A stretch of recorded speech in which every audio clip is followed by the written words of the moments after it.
Every morning the world starts quietly, one soft light at a time. Homes flicker awake, shops open. People take those first small steps into a brand new day. And in all of that ordinary movement, there's something kind of extraordinary. A moment worth noticing, a spark you feel before you even name it. Sometimes it's quiet, sometimes it's small, but kindness shows up right on time. And every morning we choose to show up with you so we can look for that spark together. Good morning. I'm Matt Roof, the Uncommon Kindness Guy, and this is Kindness Rising. Let's rise together.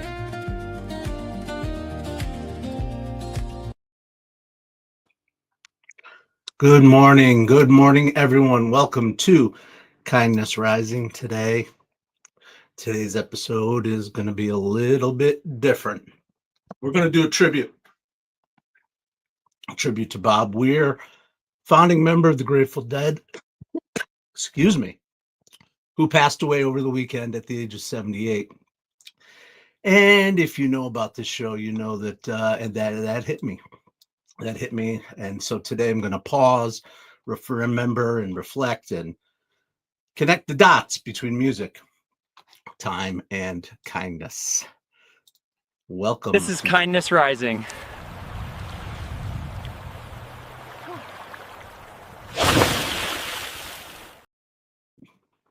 So I just had an insane coughing fit right before I hit the go live button. That's why it sounds like I'm catching my breath a little bit. But actually, I've been listening to Grateful Dead, hung my poster, since about 1986 was the first time I ever really started listening to the Grateful Dead. And I really started listening probably in 88. And then finally my full immersion with the band and the culture and the lifestyle and the ethos of the Grateful Dead during college in the early 90s. And so I was there for the late Jerry run. I was there for the end of Jerry, doing tape trading, really the golden era of tape trading. And when Jerry died in 1995, I felt it, but the truth was that I mostly experienced Jerry through tape. It was archival, right? But Bobby was live, right? He was the one that I saw over and over and over again, right? Different bands, different lineups, and different eras. There was Rat Dog, Phil and Friends, Further, Dead and Company, on and on and on. And he actually aged. We aged together in real time, you know. Some nights he led, some nights he fell back, but he was always present. And that was the Bobby that I knew, the Bobby that was always present. And like I said, we aged together. Certainly he had 25 years on me, but certainly his passing has had an impact on me. And I'm going to talk a little bit about the impact on me of Bob Weir and the Grateful Dead, and also how it impacts us here on Kindness Rising every day, because the Grateful Dead ethos is definitely, and pathos is definitely woven into me as part of who I am. But I'm going to start with a memory. Cooperstown, New York, home of the Baseball Hall of Fame, right there on Abner Doubleday Field. Bob and Phil and some other musicians set up. Later years, I think it was like 2012 or 13, so probably 10 to 15 years ago. They took over Abner Doubleday Field in Cooperstown, and buddy of mine went up, and I went up to the show, and we managed to work our way up and get right up there in the front row. Summer air, we were having a good time, and we're waiting. The anticipation, it's still daylight. Bobby walks onto the stage completely barefoot, obviously. I mean, not obviously, but that was something he did, but barefoot. But when I tell you, he looked like he was wearing his pajamas from the 70s, and his hair was all over the place. He was completely disheveled. And we were looking at each other like, what? I hadn't seen him in a few years. And we're like, what happened? Is he okay? And then he started to play with Phil, and every concern melted away in the music. It was just awesome, right? And that was just Bobby being Bobby. And that was kind of the late the metaphor for his late era career, which is what we do here. The truth is he wasn't falling apart, but he was rebuilding. Yoga before the shows. He was doing strength work, working out, breath work, vegan diet experiments, working with trainers and coaches, and slowly maturing into this strange fusion, kind of the cowboy, yogi, rock poet, aging athlete. It's amazing if you go out and spend some time. I actually did, and I was going to bring some, and I'm like, people don't want to watch Bob Weir working out, but I did. I was fascinated. 75 years old, cranking away on the weights and his yoga, and all the way through, living that true to those his values, right? What I loved about Bobby is, as I watched him, as I look back on it right now,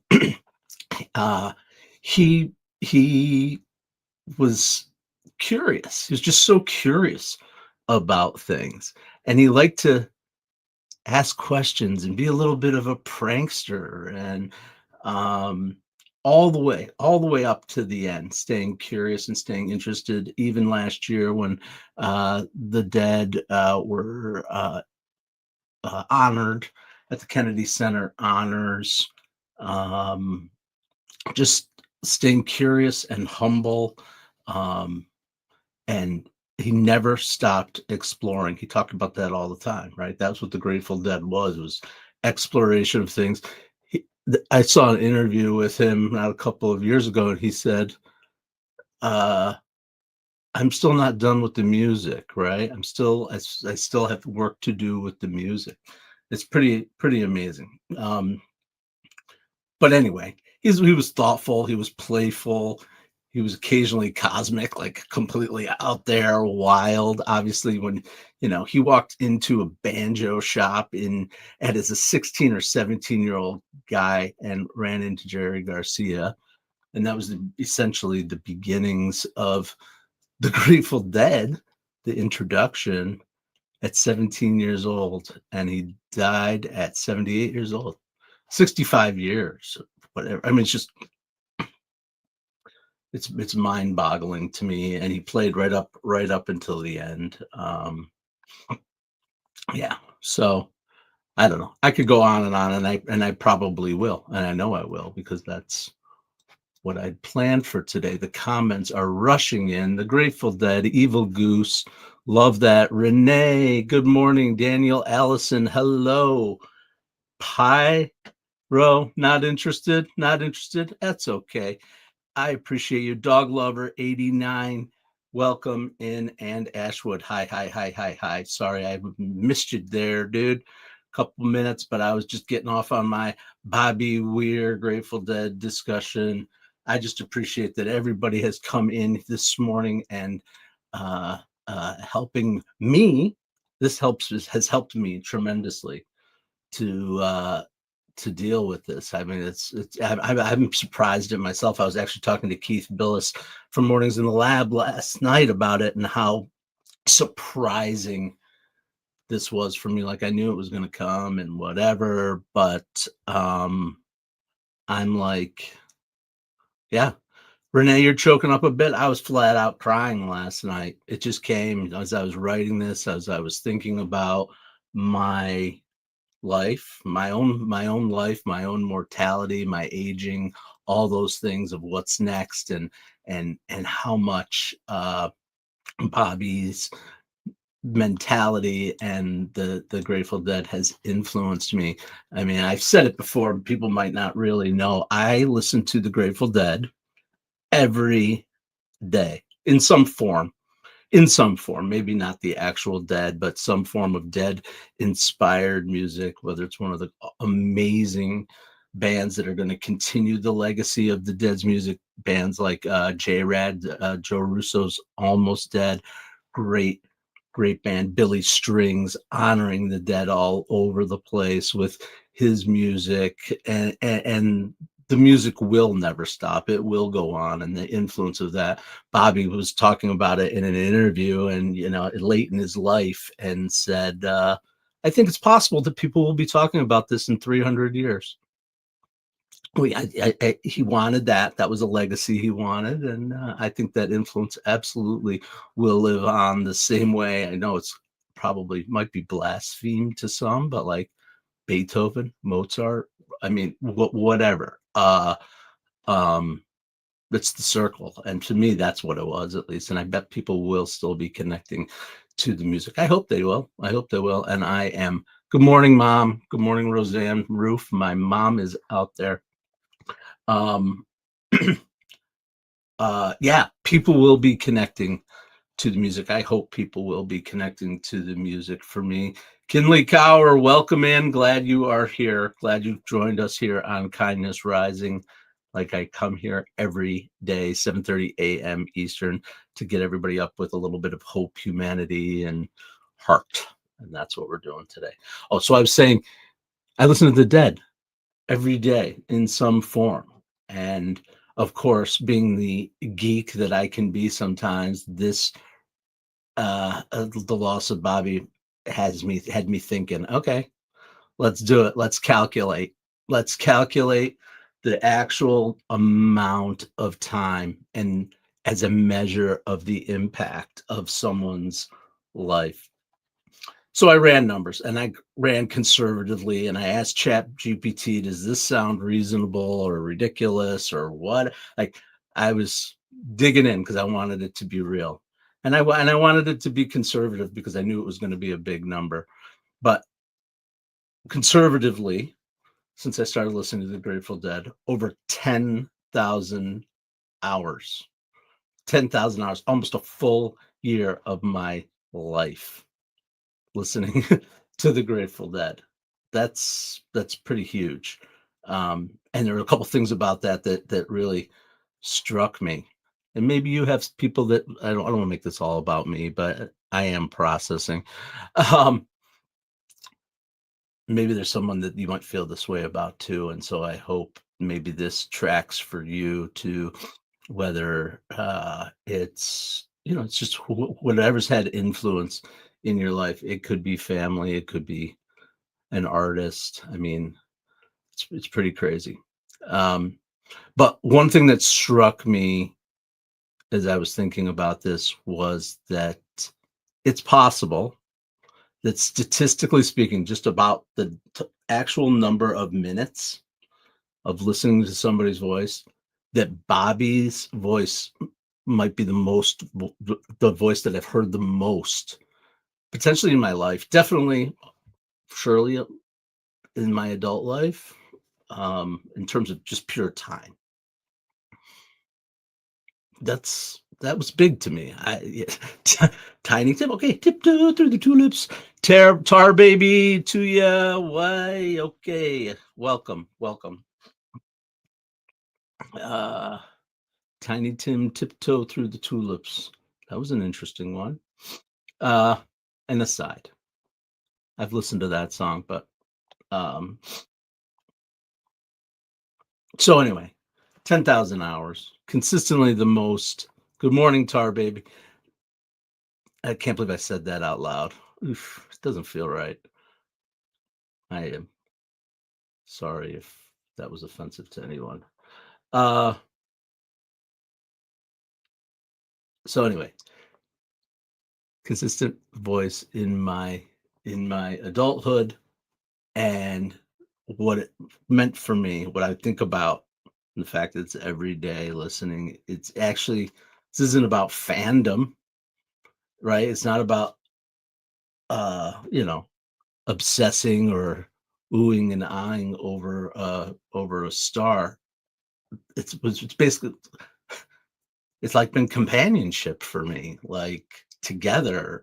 It's just woven into it. The music, it always, not always, but frequently seems to be something in the music that, as I'm thinking about something or working on something within myself or my world, there's an inspiration from Hunter's words or Bobby's emotion, or it's just yeah, I'm geeking out a little bit on it. But the point is, for me, the relationship was not relational. It was just about presence. It's not. It's just woven into my day, woven into my morning, my day, all day long. I drive at work, whatever it might be, and over time, as I became and am becoming, it just has emerged into my life. And so um that's pretty cool, and that's basically what we're trying to do here, or what we are doing here on Mornings in the Lab. That's part of the ethos of the Grateful Dead that I bring with me, along with just being a welcome, generous, and curious community, open community. I'm bringing that ethos of showing up every day. I want to be, and I want you to be part of my life, and have this connection. So please keep coming back. 7:30 a.m. every day. I will be here, and I hope you will too, because we're building a really cool community at Mornings in the Lab and right here on Kindness Rising. Absolutely.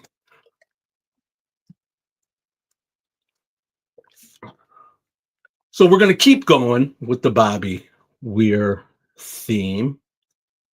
But I'm gonna switch it up a little bit, because I could sit here and I could grieve and tell stories about going to see Bobby myself and things I've learned, which I've shared a little bit, but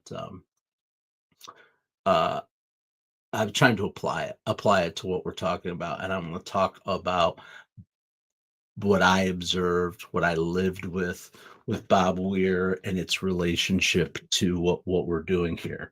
And I want to talk about him as the band leader. He became the band leader.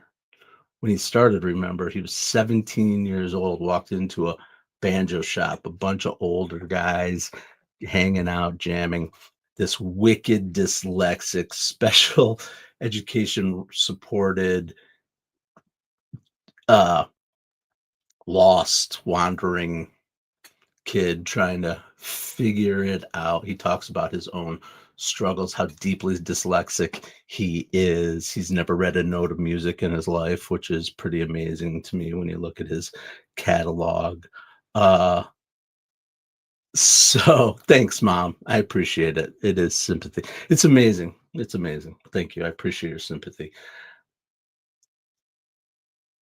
But here's the thing. So Bobby went from being the little kid brother, the sidekick. Jerry Garcia was this amazing like force, the Papa Bear, the myth, and Bobby was the little buddy. It was like Gilligan's Island there with the skipper and Gilligan.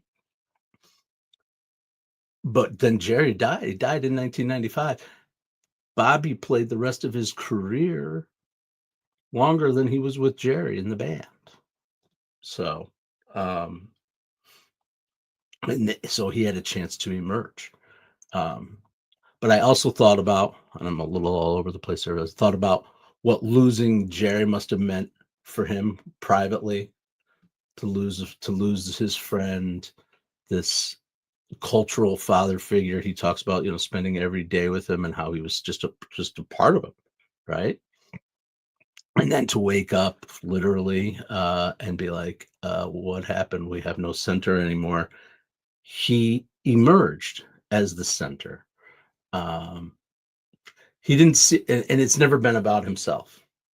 It's never been about himself. It's always been about the music. It's always been about pushing things forward. It's always been about making change and bringing community together. And it became about teaching for him in his later years and joining other people on stage. There was saying a thing, a Weir Everywhere, because he was everywhere for a while, particularly as his career was ending before Dead and Company began regularly touring again. He would just show up. He would just show up, and everybody wanted him, So he would just show up and be on stage playing as a musical guest with other people, but it wasn't about being on stage or being the musical guest. It was about sharing that experience together. And a lot of tributes from artists who had the blessing to have that experience have been out there talking about it. So that's what it became for him. It became about impact and carrying forward. And I think that's natural, obvious, and it's something place where I'm kind of at in my life. Like, okay, now it's time to start thinking about those kind of things while I'm continuing to build. So yeah, it was pretty cool. And what I love about Bobby's leadership style was he was never out. He was always in the background a little bit, even on stage. He didn't lead with big speeches, or some kind of like crazy showmanship up front. It was just presence, craft, continuity, kindness, caring, seeing himself as an understanding how he was just one arm of, or one head, they call it the six-headed monster, but still being there as the leader. I remember seeing him, in the later years, and the way he would communicate with the other artists, and almost telepathically, but he just knew. And so that was his leadership style, was to support people coming up, to continue to hold the glue together of the band, of the community, showing up. Absolutely. All right.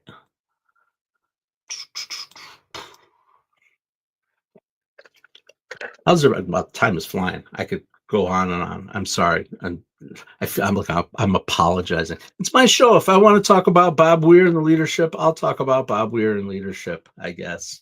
Not your usual show, but it is. There is a connection. There's just amazing connections for me.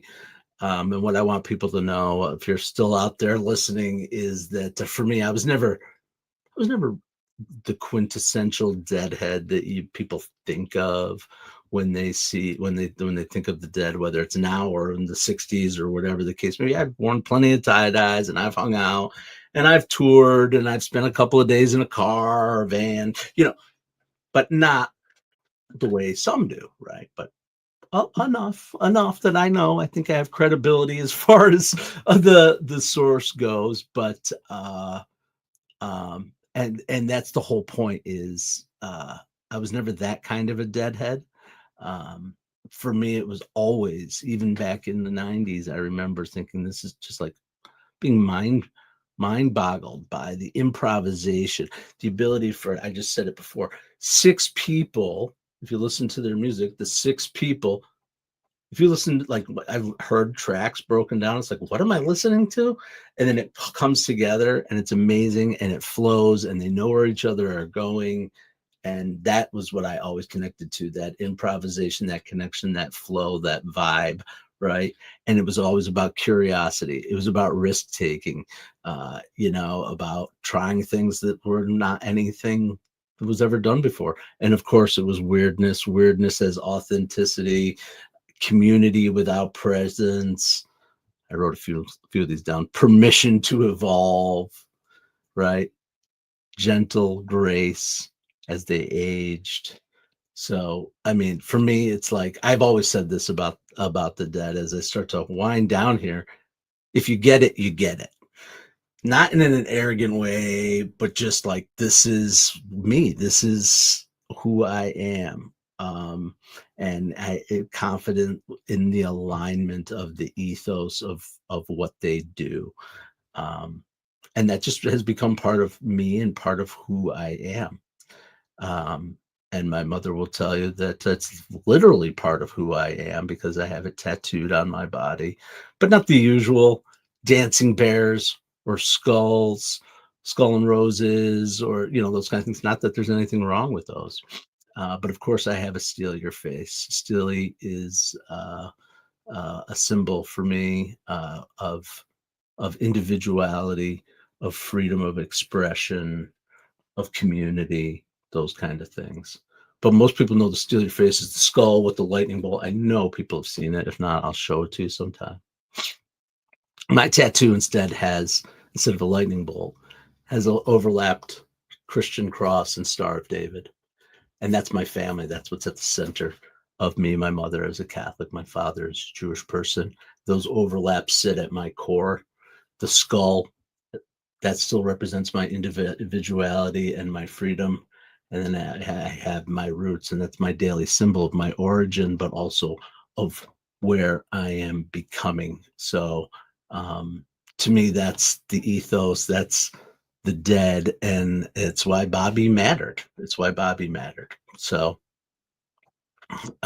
for me, that individual freedom, but remembering the roots. Absolutely. All right. And of course, it wouldn't be a day at Kindness Rising without me reminding you that I come here every weekday morning, 7:30 a.m. Eastern, to help us rise with a little hope, a little humanity, and a little heart. And I do have to make the connection between what we're doing here on the show and what we're doing in the Mornings in the Lab network, and make that connection to what we're talking about. So I talked about improvisation. Well, certainly when I go live every day, it's somewhat of an improvisation. It's becoming even more and more of an improvisation. And the part that I love improvising the most is interacting with folks in the chat, in the comments, and afterwards too. Certainly I can get up here and talk for 30 minutes, and that's great. But if it's not connecting, and we're not connecting through that, and not having influence, and that's not influence. It's impact. I'm saying impact, not influence. I hope I have impact. I hope I have impact on one person every day that I show up here, and I'll feel pretty good about that. FR 8157, 2 lives, question mark. I don't know where you're headed with that, but 2 live crew, what are you talking about? We're winding down here anyway, and we're talking about how Kindness Rising reflects what the Grateful Dead represented. Curiosity, always learning, always exploring new things, new people coming in, new influences, whatever the case may be. Generosity, certainly my mission of multiplying kindness and unlocking growth for good people doing good work aligns with that idea of generosity. Community is in the live chats, it's in the comments, it's in the conversations, it's in the guest appearances that are coming here real soon, and in some of the things that we're going to be building even more related to our community. It starts with you all subscribing to the channel as we build this community. Weirdness, we get a little weird here sometimes. I think Sensei Whiskers and Reggie and Rusty, who aren't making an appearance today, but they'll be back. So a little bit of weirdness. It's okay for us to get weird, and permission to evolve. We're building this thing in real time, just as the Grateful Dead did. Bobby said in an interview, I'm trying to remember, near the same quote of what he said. I should have written it down. He talks about following the muse a lot. He talks about following the muse. There was no plan. There's no plan. We just showed up and we played and we dealt with things as they came. Yeah, they had plans eventually, but the whole point was, the whole idea of the Grateful Dead was no plan. It was just, we're going to be out there. So I had way, way more content, believe it or not, than what time allows. And maybe I'll talk about Bobby throughout the week in other ways. But this is what I want to leave you with, is that he lived a long life. He played his music almost until the end. He mentored young musicians. He kept showing up. He didn't have to. He didn't have to, but he did. He showed up. And for that, I am grateful. And for that, I know my music doesn't stop. It's just going to change shape. And here it becomes kindness. So come on back, 7:30 tomorrow morning. Join us for more Kindness Rising. I appreciate all of you. Until then, stay uncommon and stay kind. Okay, Matt, we got the memo about the Kindness Rising promo, but what exactly are we promising people? And is there craft services? Hey, I need snacks too. Gentlemen, focus. Kindness Rising multiplies kindness and helps people get up on the right side of the bed. So wait, we're not doing another angry headline show. Exactly. We rise above the negative, divisive noise. Translation, less rage bait, more high fives for humanity. And this is live, like actually live. Yep. We go live on YouTube and LinkedIn, 7:30 a.m. Eastern every weekday. Wait, if it's live, what if I forget my lines? Then you improvise. Okay, so our tagline is basically wake up, tune in, and start your day with kindness. Exactly. Kindness Rising. Good vibes, practical tips, and a reason to get up on the right side of the bed. You heard the boss. Subscribe now before he makes us do a TikTok dance. Kindness Rising. Wake up, tune in, and let's make some good noise.